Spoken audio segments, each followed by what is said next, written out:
ustedes, buenas tardes. En esta ocasión, el tema que vamos a llegar a explicar es sobre la elaboración de los estudios de impactos ambientales, cual está regularizada por la Ley del Sistema Nacional de Evaluación de Impactos Ambientales, la cual es la CIA de la Ley número 27446, la cual es el curso de Puentes y Obras de Artes. En esta ocasión, los integrantes de este grupo son Gamarra Condori Gabriel Jafet, Anco Condori Álvaro Leonel, Gomán Gómez Rocío Jacqueline, Huanca Buscamaita Darwin. Le doy pase a mi compañero. A mi grupo y a mí nos ha tocado sobre la exposición del estudio de impacto ambiental, ¿no?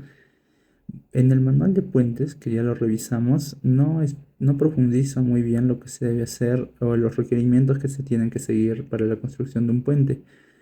Nos da un breve enfoque y algunos objetivos, pero no lo profundiza. Sin embargo, nos da una ley, la ley número 27446. Esta es la ley que vamos a profundizar en este video para que podamos entender más los requerimientos que se necesitan o se deben seguir para la construcción de un puente. Sí. Bueno, comenzaremos con lo que es el CIA, ¿no?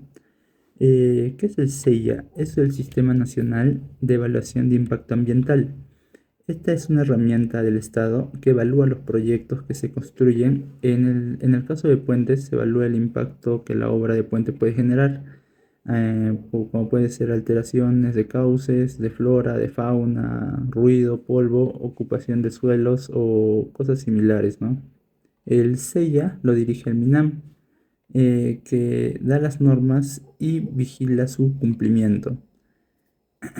El SEIA busca que las obras, como la construcción de un puente, no dañen el medio ambiente y se desarrollen cumpliendo la normativa ambiental. En este caso, comenzaremos a partir del capítulo 14, que es el capítulo 14 nos habla, o del artículo 14 nos habla del proceso de evaluación de impacto ambiental. La evaluación de impacto ambiental, el EIA, es un proceso técnico participativo que nos sirve para prevenir, reducir o corregir efectos negativos de un proyecto. En puentes, por ejemplo, los desvíos de un río o generación de residuos, afectación de comunidades cercanas. Este artículo nos garantiza el cumplimiento de las normas como límites máximos permisibles.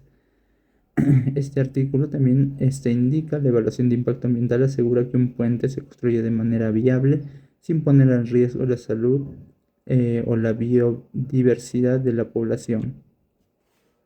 Continuando con el artículo 15, que es la obligatoriedad de la certificación ambiental. Todo proyecto de infraestructura vial, por ejemplo, como en este caso es un puente, necesita una certificación ambiental. Sin esta certificación no se puede iniciar la obra, o si se inicia más adelante podría tener problemas legales.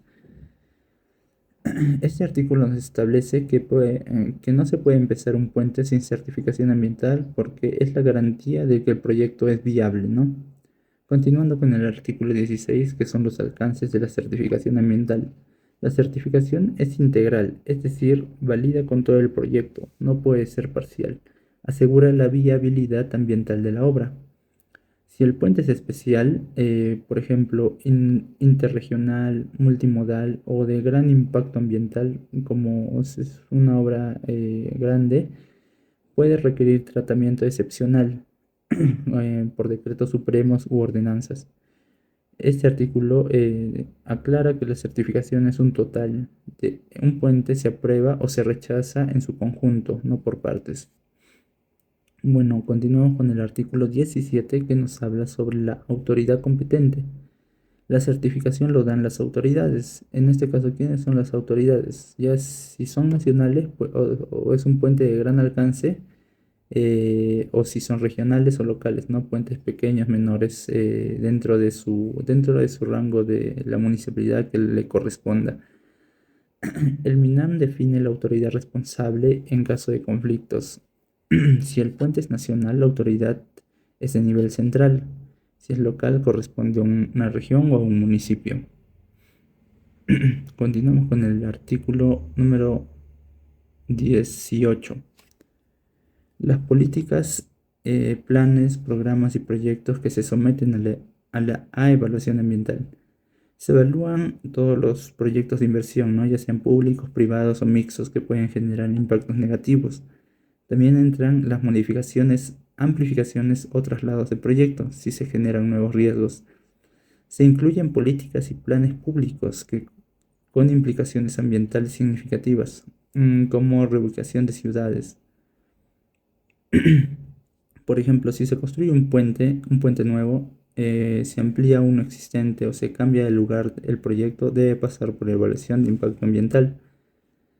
El artículo 18 en sí nos establece que cualquier puente nuevo, ampliado o trasladado debe someterse a una evaluación ambiental, porque estos proyectos pueden alterar ecosistemas, ríos o comunidades cercanas a este, ¿no?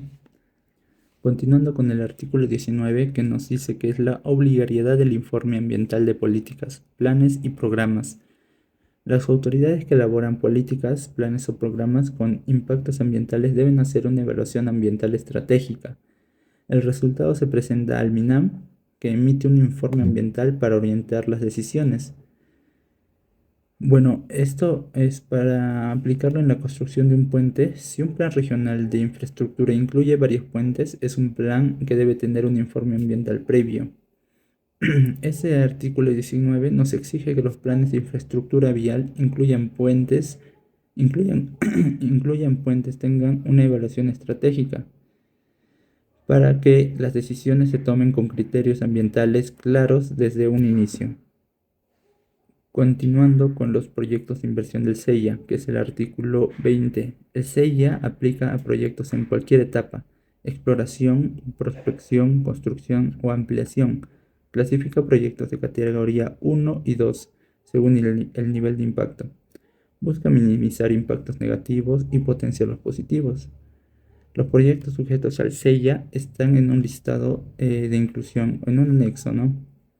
Esto aplicado en la construcción de un puente se ve de una manera: un puente grande, interprovincial o urbano debe clasificarse y evaluarse según su impacto. Por ejemplo, un desvío de ríos, una deforestación o contaminación de ruido, ¿no? El artículo 20 en sí aclara que un puente debe evaluarse desde la etapa inicial, porque incluso en el diseño ya puede definirse si habrá riesgos ambientales. Ya continuando con el artículo 21, la actualización y listado de inclusión. El MINAM revisa y actualiza periódicamente qué proyectos están sujetos al CIA. Se coordina con las autoridades competentes y en proyectos públicos o mixtos también con el MEF. Se emite una resolución ministerial con los cambios, ¿no? Bueno, esto para la construcción de un puente o el impacto ambiental que se tiene al construir un puente, nos dice que si surgen nuevas tecnologías o tipos de infraestructura vial, el listado se actualiza para incluirlos y también tienen que regular estas nuevas agregaciones. Ahora, el artículo 22 nos habla sobre el otorgamiento de licencias, derechos y autorizaciones. Esto nos dice que ningún proyecto puede obtener licencias o autorizaciones si no se tiene primero el certificado ambiental. Solo se puede dar certificado previo necesario para la certificación, pero esto no permite iniciar obras. Si la certificación es denegada, el titular no tiene derecho a reclamos ni devoluciones de pagos. Bueno, esto en la construcción de un puente se puede decir que no se puede dar licencia de construcción para un puente hasta que tenga certificado ambiental aprobado, ¿no? El artículo 22 en sí nos deja en claro que sin certificación ambiental un puente no puede construirse aunque tenga otros trámites avanzados. La protección ambiental es un requisito previo y obligatorio, ¿no? En resumen, mi parte fue desde el artículo 18 hasta el 22. Esto refuerza la idea de que los puentes y otras infraestructuras deben planificarse y construirse con responsabilidad ambiental. No basta con tener un diseño técnico o algo rápido. Primero se necesita pasar por una evaluación estratégica. Debe estar en el listado de proyectos sujetos al CIA y obtener la certificación ambiental. Solo así se garantiza que el desarrollo vial se dé en armonía con el medio ambiente y la población. Para continuar con la exposición, tomando en cuenta el manual de puentes, el capítulo 1 o el título 1 en sus estudios básicos, en el ítem 1.5 muestra estudios de impacto ambiental, ¿no? Y como tal, también necesario quizás aclarar o tener en cuenta la ley número 27446, como también nos habla en el artículo 23, proyectos no comprendidos en el Sistema Nacional de Evaluación de Impacto Ambiental.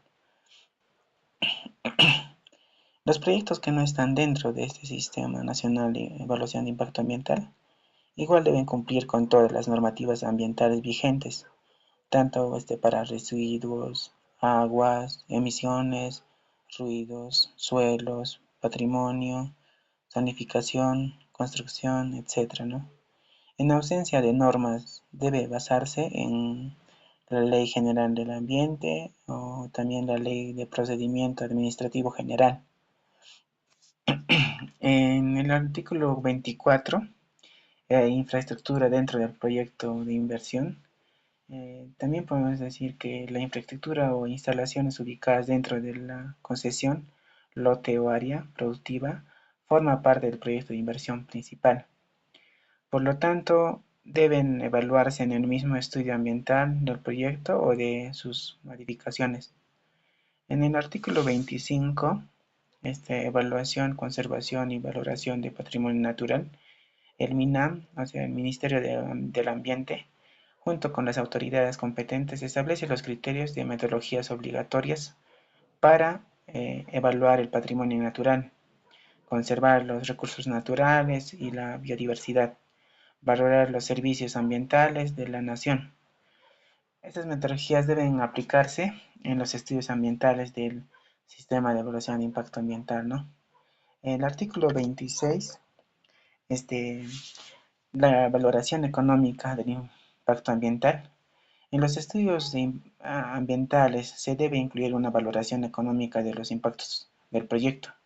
Esta valoración considera daños ambientales generados, costos de mitigación, control, remediación y rehabilitación, gastos en medidas de manejo ambiental y compensación. El artículo 27, estrategias de manejo ambiental. Los proyectos de categoría 2 y 3 deben incluir en sus estudios ambientales una estrategia de manejo ambiental, ¿no? Quizás más adelante vamos a detallar qué consiste la categoría 2 y 3, ¿no? En el artículo 28 muestra los planes que contienen los estudios ambientales. Los estudios ambientales deben incluir planes específicos dependiendo de la categoría del proyecto.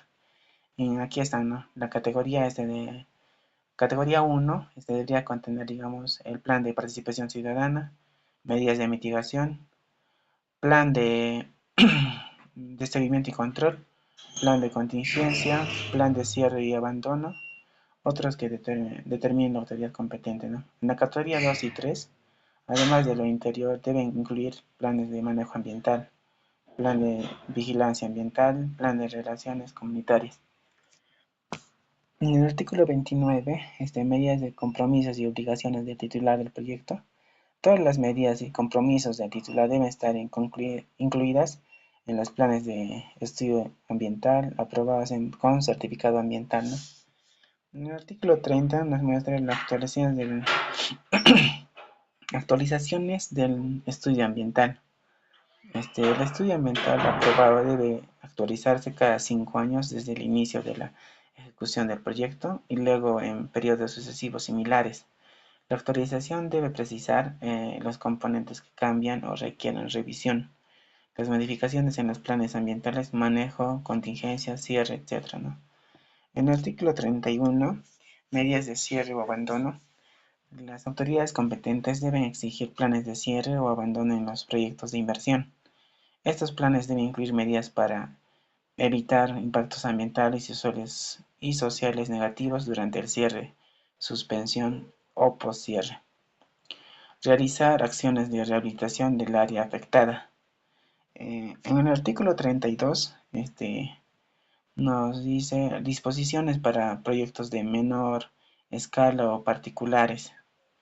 El Ministerio del Ambiente y las autoridades competentes pueden emitir normas especiales para proyectos. de menor escala o concentrados en una misma zona. En estos casos, las obligaciones del Sistema Nacional de Evaluación de Impacto Ambiental pueden cumplirse de forma conjunta por un solo titular o un grupo, ¿no? En el artículo 33, procedimientos administrativos para la evaluación de impacto ambiental, las autoridades competentes deben definir, ¿no?, los requisitos administrativos para la evaluación de impacto ambiental, respetando la ley número 27444, ¿no?, y el reglamento del Sistema Nacional de Evaluación de Impacto Ambiental. El concepto de impacto ambiental incluye también impactos sociales, ¿no? En el artículo 34, impactos sociales del ámbito del Sistema Nacional de Evaluación de Impacto Ambiental, dentro del se encuentra también en los impactos sociales también formados parte de la evaluación ambiental. Cada proyecto debe considerar medidas de gestión social para transparencia de la información, prevención de conflictos sociales, control y mitigación de impactos negativos, compensación o indemnización cuando sea necesario, ¿no? En el artículo 36 nos menciona la clasificación de los proyectos de inversión. Los proyectos de inversión se clasifican según el nivel de impacto ambiental negativo previsto, ¿no? En todo caso, en la categoría 1, declaración de impactos ambientales, ¿no? Ya, eso sería solo impactos leves, ¿no? En la categoría 2, también serían los estudios de impacto ambiental semidetallado, ¿no? Con lo que quizás son impactos moderados. En la categoría 3, son estudios de impacto ambiental detallado ya, ¿no? Con lo que quizás son impactos significativos. En el artículo 37, o sea, criterios de protección ambiental, los criterios del anexo 5 sirven como base técnica y legal para clasificar los proyectos de categoría 1, 2 o 3 dentro del Sistema Nacional de Evaluación de Impacto Ambiental. El Ministerio del Ambiente puede precisar o aclarar estos criterios mediante resolución ministerial. Las autoridades competentes, o sea, sectorial, regionales o locales, también pueden aprobar criterios especiales siempre que tengan opinión favorable del Ministerio del Ambiente. Se aprueben según el nivel, ¿no? Según el nivel. O ya sea resolución ministerial, o sea, sería sectorial, ¿no? Decreto regional, con el gobierno regional, y decreto de alcaldía, esto ya sería en caso de municipal, ¿no? Bien, continuando con la exposición, vamos a tocar el tema de los criterios de protección ambiental. Dentro de estos criterios tenemos el primer criterio, que vendría a ser la protección de la salud pública y de las personas. Dentro de estas, ¿qué contemplan? El manejo inadecuado de los residuos sólidos peligrosos, efluentes líquidos y emisiones cercanas a poblaciones, ruidos, vibraciones y radiaciones dañinas, como también los residuos domésticos con riesgo sanitario, las emisiones fugitivas de gases, partículas, los riesgos de patógenos y vectores sanitarios. En el criterio 2 tenemos lo que es la protección de la calidad ambiental, ¿no?, como el aire, el agua, el suelo. Dentro de estos se tiene el manejo de residuos peligrosos y radioactivos, ¿no?, efluentes y emisiones que superan normas de calidad ambiental, los excesos de ruido, vibraciones y como también las radiaciones. Tenemos el tema de riesgo por residuos domiciliarios, emisiones fugitivas y descargas no controladas, los riesgos de fuentes radiactivas. Y dentro del criterio 3 tenemos la protección de recursos naturales, como son también, ¿no?, el agua, los suelos, los bosques, la flora y fauna. Dentro de estos se tiene lo que es la erosión y la pérdida de fertilidad del suelo. Se tiene la desertificación, salinización o mal drenaje. También se tiene la tala de bosques nativos, alteración de cuerpos, cursos de agua y parámetros de calidad, modificación de aguas subterráneas y caudales ecológicos. En el criterio 4 tenemos lo que es la protección de áreas naturales protegidas. Afectación de recursos dentro de las áreas naturales protegidas, la pérdida de ambientes representativos, ¿no? La modificación de paisajes naturales o turísticos, la obstrucción de visibilidad y cambio en la composición del paisaje. En el criterio 5 tenemos la protección de la diversidad biológica y servicios ecosistémicos. Como ellos tenemos, ¿no? La afectación a ecosistemas, especies y genes, la alteración de especies en peligro de extinción, ¿no? O raras o endémicas. Tenemos la introducción de especies exóticas. Tenemos el impacto sobre ecosistemas frágiles, bofedales, lomas, entre otras, ¿no? La reducción de bienes y servicios ambientales. En el criterio 6 tenemos el tema de protección de comunidades campesinas nativas e indígenas. Dentro de ellos tenemos el reasentamiento o reubicación forzada, la afectación de grupos humanos protegidos, cambios en actividades económicas y culturales, restricción de acceso a recursos naturales, la ruptura de redes sociales o cambios demográficos, y como también la alteración de sistemas de vida y conocimientos tradicionales. Dentro del criterio 7 tenemos la protección de espacios urbanos, dentro de las cuales contemplan la alteración del paisaje urbano y cultural, la reubicación de ciudades, el uso de infraestructura urbana para el proyecto, ¿no? Los aislamientos de centros poblados, la localización inadecuada del proyecto en zonas urbanas. Esta parte, ¿no?, del criterio 7, en donde da vital redundancia, por ejemplo, a lo que son obras o proyectos, ¿no?, que se tienen, o cualquier tipo de obra civil, ¿no? Dentro de ellos contemplan estos tipos de criterios, ¿no? El criterio 7 más que todo.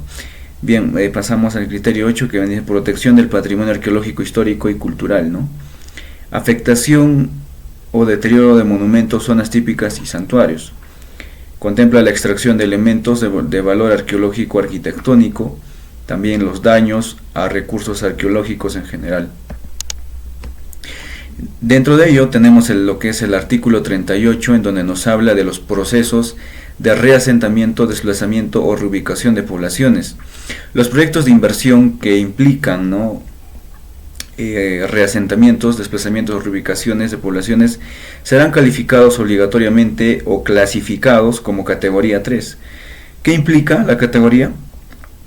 Pues requiere de un estudio de impacto ambiental detallado. La aplicación se da porque el impacto ambiental y social es significativo, implica riesgo de conflictos sociales y la necesidad de medidas especiales de compensación, necesita un análisis profundo de impactos, planes, reasentamientos, medidas de compensación e indemnización. En el artículo 39 del marco normativo tenemos la clasificación anticipada y términos de referencia para proyectos con características comunes. Las autoridades competentes tienen la facultad de emitir normas de clasificación anticipada, es decir, determinar de antemano a qué categoría 1, 2 o 3 pertenece cierto tipo de proyecto de inversión sin necesidad de pasar por un proceso de clasificación caso por caso. Como otro punto tenemos aprobar los términos de referencia, ¿no?, comunes, que es definir una guía o lineamientos específicos para proyectos con características similares o repetitivas. Ejemplo, pequeñas plantas de tratamientos, carreteras secundarias, líneas eléctricas de media tensión. Y bueno, en estos casos el titular, ¿no?, del proyecto ya no solicita la clasificación previa, presenta directamente su estudio ambiental, ¿no?, según corresponda. Dicho estudio se revisa y aprueba según la categoría y ya establecida por la norma. Bien, tenemos lo que es el artículo 40, que nos habla acerca del contenido de la evaluación preliminar y los términos de referencia de los estudios de impacto ambiental. La evaluación preliminar de los estudios, ¿no?, contemplan que es el documento inicial que sirve de base para que la autoridad competente determine la categoría del proyecto, ¿no? Ya sea tipo 1, tipo 2, tipo 3. Debe contener como mínimo lo que establece el anexo 6 del reglamento, ¿no? Sobre la información, la ubicación, área de influencia, recursos afectados, posibles impactos, etc. Como también puede ser completado o complementado con la información adicional que solicite la autoridad competente. Debe estar firmado por el titular del proyecto y por los profesionales responsables de su elaboración, garantizando responsabilidad técnica y legal. Guías específicas para términos de referencia. Las autoridades competentes tienen la obligación de elaborar o actualizar guías que indiquen cómo formular, ¿no?, los términos de referencia para los estudios de impacto ambiental. Estas guías deben alinearse con los contenidos, criterios y anexos, ¿no?, que están ya establecidos dentro del reglamento, que son los anexos 3 y 4. Con ello se busca homogeneizar los requisitos de los estudios ambientales y asegurar que todos los proyectos clasificados se evalúen bajo criterios técnicos, ¿no? Bien, en el artículo 41 tenemos la solicitud de clasificación. Los requisitos de la solicitud de clasificación pues se basa básicamente en que el titular debe presentar su solicitud ante la autoridad competente adjuntando lo siguiente. Como documentación principal tenemos, ¿no?, la evaluación preliminar, físico y digital, que incluye como mínimo el estudio de impacto ambiental, pues datos generales, ¿no?, titular del proyecto, entidad autorizada que elaboró, la evaluación de impacto ambiental, descripción del proyecto, localización, componentes, etapas, los aspectos del medio físico, biótico, social, cultural y económico del área de influencia. Plan de participación ciudadana, como se informará y consultará a la población posibles impactos ambientales, identificación preliminar, medidas de prevención, mitigación o corrección de los impactos, plan de seguimiento y control, monitoreo de impactos, plan de cierre o abandono que se hará al terminar la actividad, cronograma de ejecución del proyecto y el presupuesto de la implementación ambiental. Como artículo 42, pues tenemos lo que es la difusión, ¿no?, del estudio ambiental.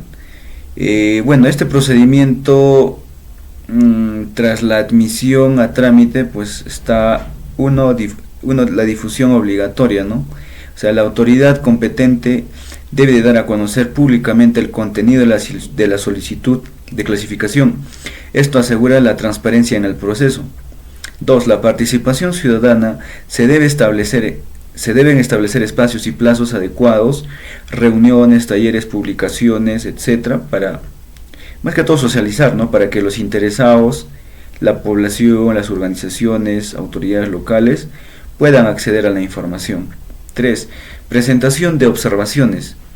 Las partes interesadas pueden presentar comentarios u observaciones a la solicitud o el estudio. Estas deben hacerse dentro de los plazos de evaluación establecidos para el tipo de estudio ambiental correspondiente.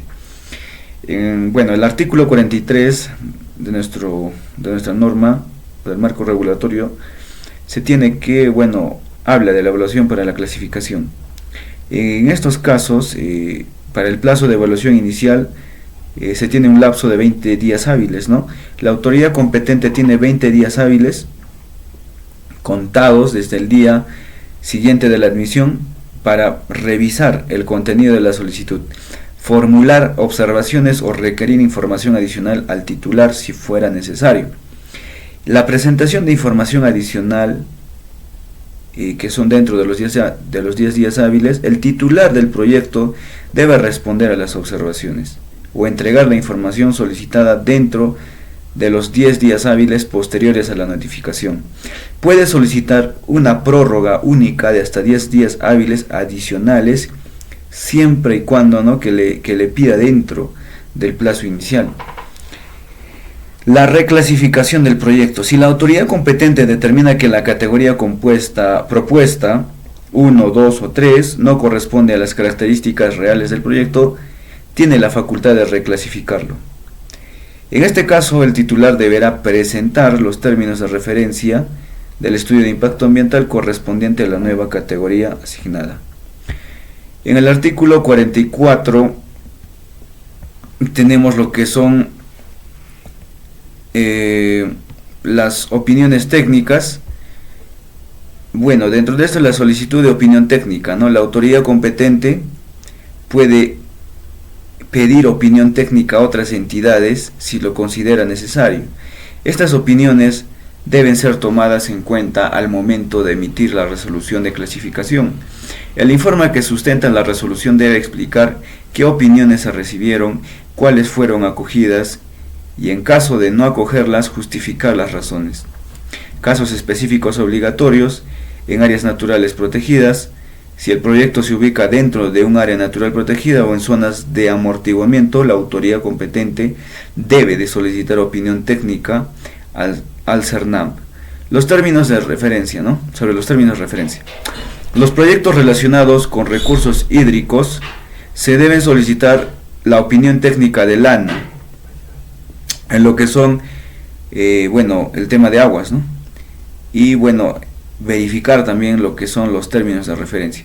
Dentro del artículo 45 tenemos la resolución de clasificación.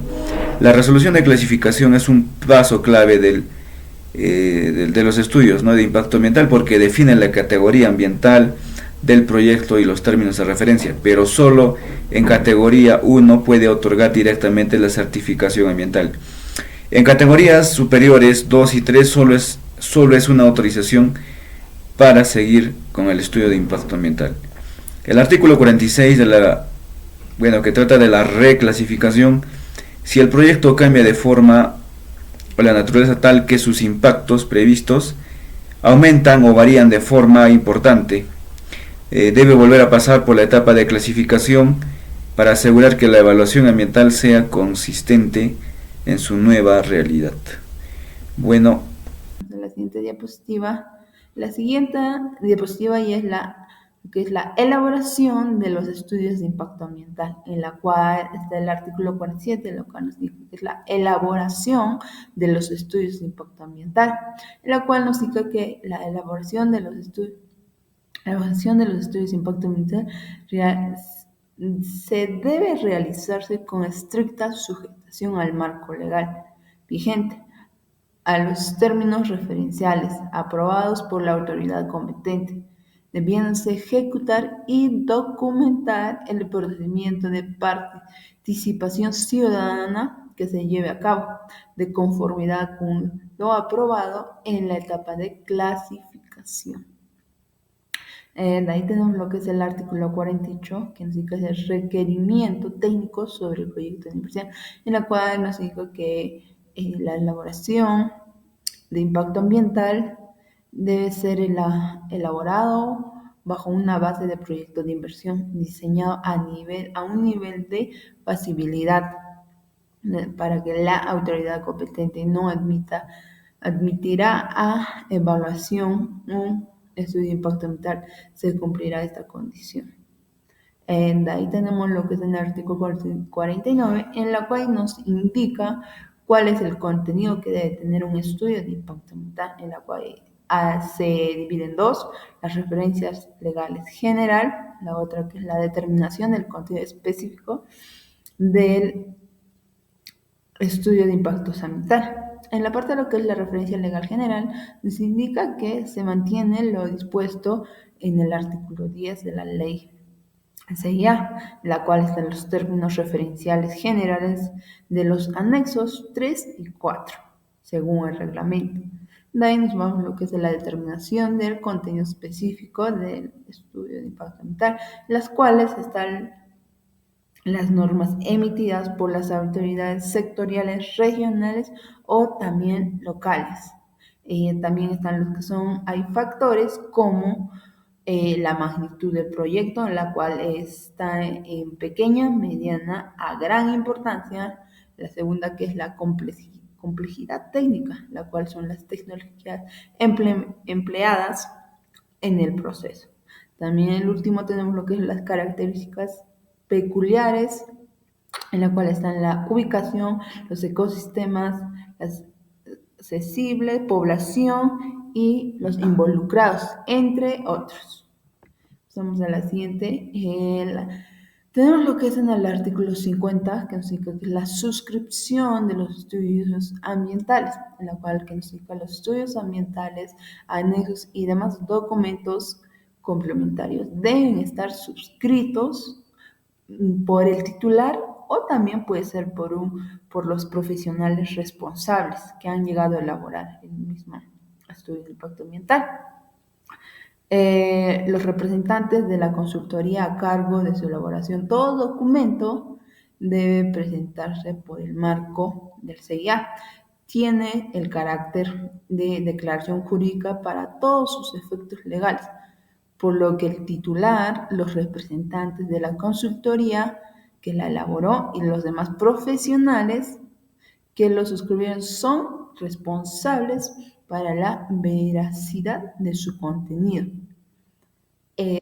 Pasamos lo que es el procedimiento de elaboración del estudio de impacto ambiental, y también el otorgamiento del certificado ambiental, en la cual nos indica que en el artículo 51 que hay una presentación del estudio de impacto ambiental, en la cual nos indica que el titular tramitirá ante las autoridades competentes la solicitud para que le den la certificación ambiental adjunta el correspondiente.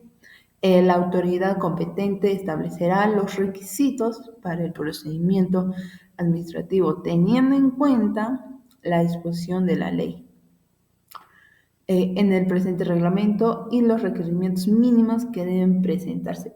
A continuación nos da unos cuantos puntos que tiene que considerarse para la presentación, en la cual nos indica el primero, la solicitud dirigida a la autoridad competente, en la cual tenemos que indicar el número de RUC del titular del proyecto. Después es la información respectiva al titular del proyecto, adjuntando los documentos que sustenten su titularidad según el tipo de proyecto.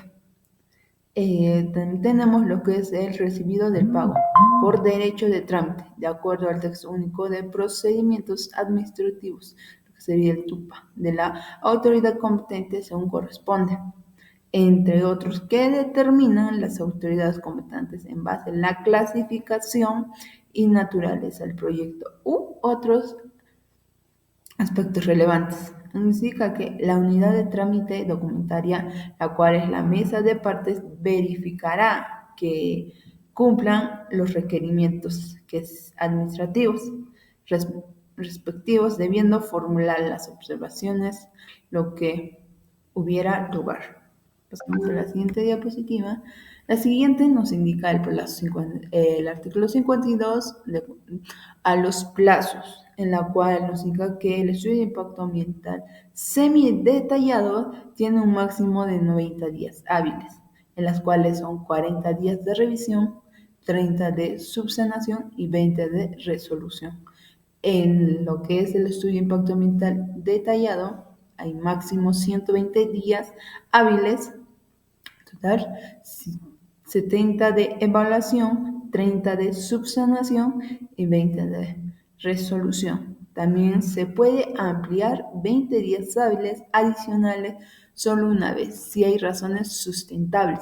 Si no hay una razón sustentable, no se puede llegar a ampliar los días. También acá nos indica que la participación ciudadana y opiniones técnicas se hacen dentro del plazo de la revisión. Ojo, si usted quiere hacer una opinión técnica, como nos indica en ese artículo, tiene que ser dentro del proceso, más no puede ser fuera del proceso. También tenemos lo que son las opiniones técnicas, en la cual también hay por día, en la cual nos indica la primera que estudio de impacto ambiental semi-detallado, el máximo es de 40 días, en la cual se divide en 30 de evaluación y 10 de subsanación. También hay lo que es el estudio de impacto ambiental detallado, máximo 50 días, 40 de evaluación y 10 de subsanación, en la cual es que las autoridades competentes pueden ampliar el plazo total por una vez hasta por 30 días hábiles por sustento técnico. Si quien puede la facilidad de ampliar los días solamente son las autoridades competentes. Pasando, nos vamos al artículo 53 de la cual nos dice de las opiniones técnicas, cual nos da 4 puntos. La primera es que las autoridades competentes pueden solicitar la opinión técnica de otras autoridades del titular presente del presente. Sería otro, las opiniones deben limitarse a sus competencias. En áreas de naturalezas protegidas se necesita la opinión favorable del CERNAP. Si afecta a los recursos hídricos, se necesita la opinión favorable del ANA, la cual es la ley número 29338. Después vamos a lo que es el artículo 54, la cual nos dice la emisión de la resolución, en la cual pues, la resolución que emita la autoridad competente debe ir acompañado de un informe que contenga, en la cual el informe que va a ir acompañado tiene que tener antecedentes, descripción del proyecto, opiniones técnicas y participación ciudadana, impactos ambientales y qué medidas se va a llegar a tomar, las obligaciones del titular y conclusiones.